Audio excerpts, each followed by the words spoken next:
Hey guys, how's it going? It's Danconia and welcome back to the Overwatch Transfer Roundup.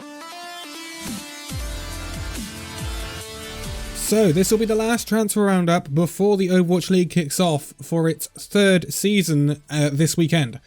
I'm going to have some really interesting videos out with the lead up to the Overwatch League this weekend with meta previews and week previews and season previews and stuff like that. It's going to be really interesting, but we need to clear up the transfers that have happened in the past couple of weeks or so since the last transfer roundup, which was 17th of January or something like that. We ended on RCK, moving to HSL Esports, and that's where we'll start off in this one. We've got a bit to cover. It's going to be a lot of contenders and also some Overwatch League action as well. First of all, we start off with the tank Boga, leaving Revival and actually retiring from Overwatch Esports. Very sad to see another retirement, and there's actually another few retirements in this one as well. It's always sad to see players retiring. Boga, obviously, wish him all the best in the future after his short time at Revival.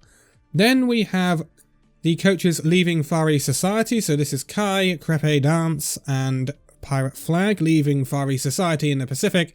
And then Far East Society have brought in their head coach, Egoist Cat, who is a British head coach, to replace that. So they haven't got such an in-depth coaching roster as they had before. Then we have some moves at Blossom in Korea. This is them letting go Ref, Harang, and Edic, the two support players and the DPS player, and then they've replaced them like for like with dealer player Yaz1N or Yazin, and then Cleo, the DPS player. So movements at Blossom ahead of the Contenders 2020 season in Korea.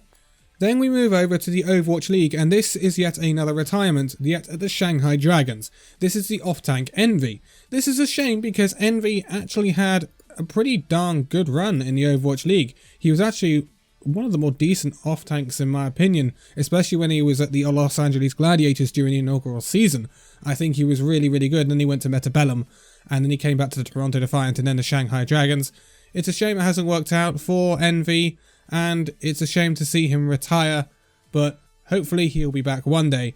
But then the Shanghai Dragons decided, well, we've got a free spot, because they didn't have a free spot before, and they were lacking a backup main tank. This has now been solved with them promoting Fearless from Team CC to Shanghai, and he was actually originally on Shanghai during the dark days of Shanghai, shall we say, but he was put down to Team CC and now he's been re-promoted back to the Shanghai Dragons roster as a backup to Stand 1, I would imagine.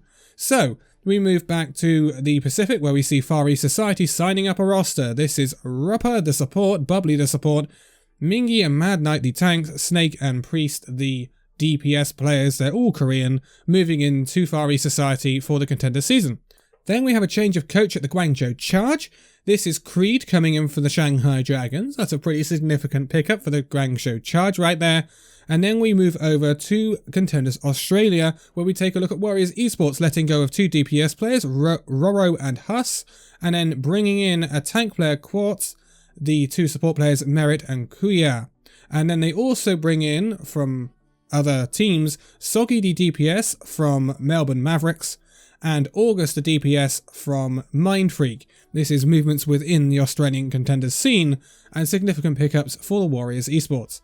Then we have a move at the Los Angeles Valiant. This is a rather interesting one. So remember, a couple of transfer roundups ago, we talked about Slur, the British support player, being picked up by the Los Angeles Valiant.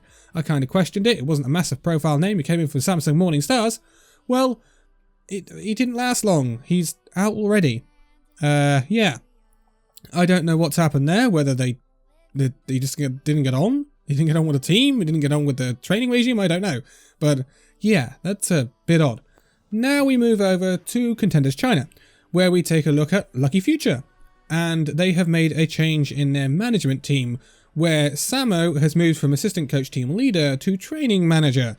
And now let's hop straight back to NA, where we talk about Mickey.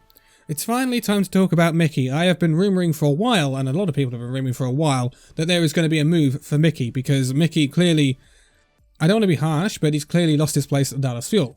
We didn't see him last season, and we didn't expect him to see him in 2020, and that has now been confirmed. He is no longer on the Dallas Fuel, he is no longer a pro player, he is now a content creator for Team Envy. So he's kind of made the same move as Jane, except Jane moved from a coach at the Dallas Fuel to a content creator at Team Envy. And I really think this is a great move for Mickey. I really think he could be a really fantastic content creator. So I really hope he pops off on that, because he's such a nice person. And I don't think anyone would disagree. Does anyone not like Mickey? Let's be honest.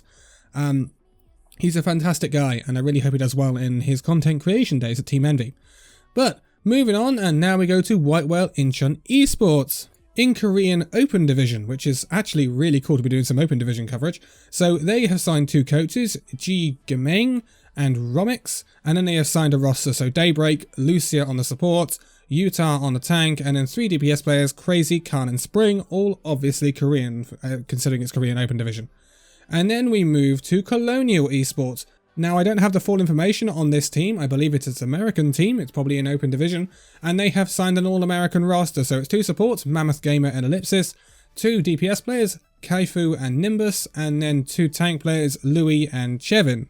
Then we go back to White Whale Incheon Esports in Korean Open Division, where they have signed up 2 more Korean tanks, Judy and Flawless.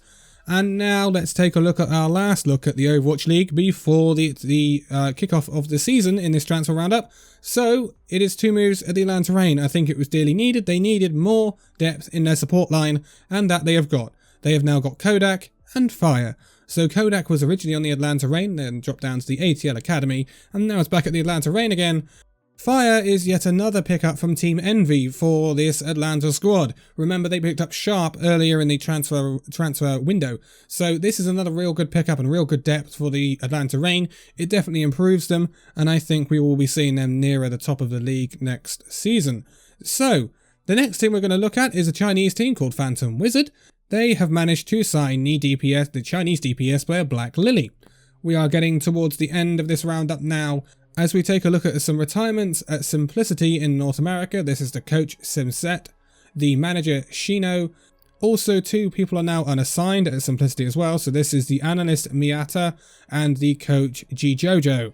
So that rounds it out for the Simplicity part of this. And then the final thing we are going to look at is a movement in Korea for Element Mystic. This is them picking up the tank player Another to go alongside the 3 tank players they already have. This is Alpha, Kellen and Wiz. So Element Mystic adding some more diversity and more depth to their roster ahead of the 2020 Contenders career season. So that rounds it out for this transfer roundup. I am not expecting too many more moves now, simply because we are now heading into Open Division. We are now very soon heading into Contenders as well once Open Division is rounded out. And also we're now obviously heading into the Overwatch League. I'm not expecting massive movements from any teams at the moment, but we should get a spate of movements after the first, perhaps, couple of months of the league, considering the league structure this season.